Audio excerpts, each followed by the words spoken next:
Hi, I'm Isaac with DoughXpress, and today we'll be making some dough balls with our dough divider and dough divider rounder. So today we're going to be making 6-ounce dough portions, and we have 108 ounces for the 18-part head divider. So 6 times 18 parts equal 108 ounces. So we already have that weighed. We can go ahead and put it into our dough pan. But before we do that, we're going to go ahead and add a little bit of flour to keep it from sticking to the pan, and a little bit on top of the dough ball to keep it from sticking to the blades.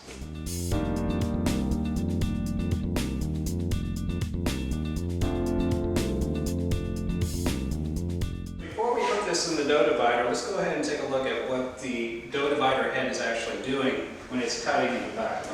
What the head assembly is doing when you pull down the lever is it's pressing the dough inside the pan. So it's pressing the dough all the way out to the edges and making sure that the dough has a consistent disbursement throughout the pan.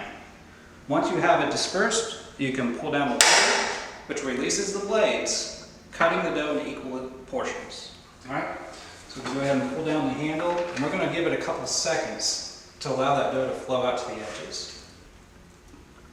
Once we got it there, go ahead and press the lever, cutting it with the blades. Then we have our equal size portions.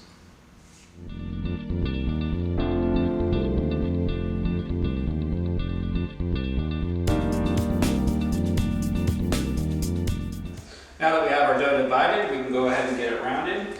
We're going to go ahead and use a little bit of flour on the dough rounder as well, just to make sure that it's not going to stick to the sides.